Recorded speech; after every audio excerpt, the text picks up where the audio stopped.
Excuse me, if I can have your attention. Everyone can continue eating. There's still plenty of food.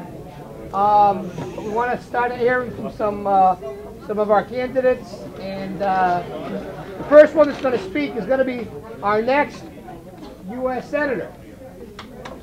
Thank you, Joe. And he's going to take the seat away from John Kerry. I think Live Shot is his Live nickname. Shot is his nickname. Although, Did anyone see the recent picture in the Herald with him in Nantucket? He was supposed to be at an American Irish fundraiser event. Instead, he was at a bar with a bunch of young girls. But anyway, that's for another time and day. But anyway, Jeff Beatty is running. He's from Howard. thank you. Thank you very much. Thank you so much for having us. Thank you very much, Joe. It's always nice to talk to another businessman, somebody who understands what makes the economy work. It's certainly not taxes, is it? It's business that makes the economy work. So thank you to Joe and his family and their great business, and thanks for having us here. Barry, thank you very much. Great event. Thank you. Thank you. And to those of you at the bar, my name's Jeff Beatty. I want to be your next United States Senator. I advise you to eavesdrop on what we're going to talk about. It'll only be 5 minutes. And thank you for letting me interrupt your afternoon at the bar, but this is important. We all do this together. Thanks a lot, guys. Thank you. Thank them. I want to take a moment and just tell you basically a little bit about our quarterly report. I'll introduce myself first, if you don't mind. Can you guys hear me okay back here? Absolutely. Okay. Oh, okay. I'm Jeff Beatty. I'm from Harwich, Massachusetts, and I plan on replacing John Kerry with one of us come November 4th. Thank you. Thank you. Now before, and I know Barry will make some more introductions before we finish, reintroducing the other candidates and acknowledging them once more for those that have come in late. But I just want to talk to you about some of the other fine candidates that we have here today, and that we saw earlier today, and that we see all over the Commonwealth when we go around here.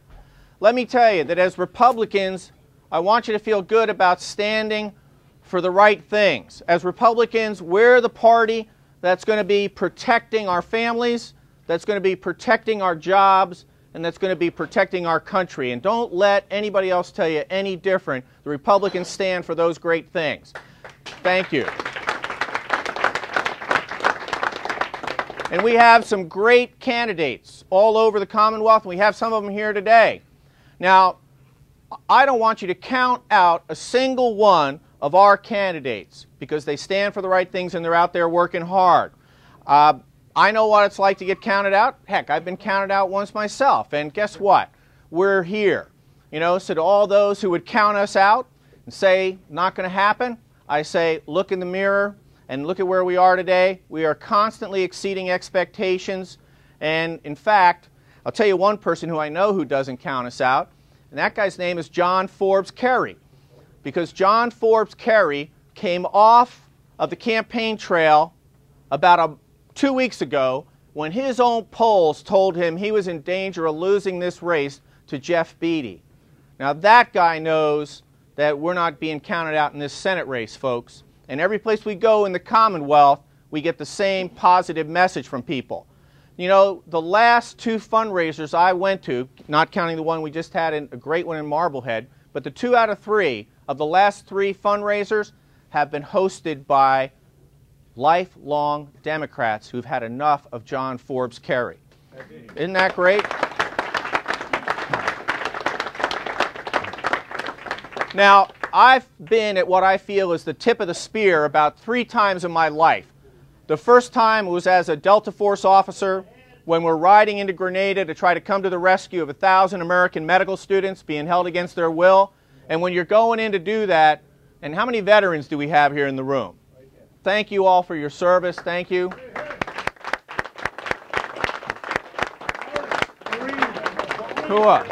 Thank you. But now, all these veterans will tell you that when you put on the uniform of your country, you're very conscious of who you're representing. And the first time I was aware of this feeling about being at the tip of the spear was when we were going into Grenada to rescue these 1,000 American medical students being held by Cuban and Grenadian captors. And as you're riding in there, you're aware of the fact that there's a whole country behind you whose honor you are representing, that there was 1,000 American families who were counting on you to get their kids out safe. That's a heady feeling. It's a good feeling. Second time I felt myself at the tip of the spear was in the CIA when I was a counterterrorism center officer in Europe and the Middle East for half a dozen years. I've recruited terrorists, run successful operations against them. And when you're in that room, one-on-one, and there's a terrorist, and you've met him over the past couple of weeks, and you're about to make a recruitment pitch because you want to get early warning of what their plans are to harm Americans, you're very conscious of the fact that you're at the tip of the spear, that there's a lot of people counting on you to get that right. And now this is the third time in my life where I feel like I'm at the tip of the spear, where I feel that everything I've done in my life in the military, in running a small business for a dozen years, has prepared me to be the person to represent you whose name goes on the ballot and is at the tip of the spear. You know, we could put a lot of people, we got a lot of good candidates, good Republicans who we could run for office, and more are getting fired up to do just that. But we can only put one name on the ballot. And it's my honor to be that one name here for this party. And it's a very emotional experience about being at the tip of the spear, and I take it extremely seriously to represent you and to work hard for it. Now, we've been working since a year ago, April, and we had a plan. And it makes me a little nervous to tell you that we're actually on plan. That's a very uneasy feeling because very few things go on plan, you know. We're actually on plan. At the end of '07, we wanted to have raised $700,000 and have 500 volunteers.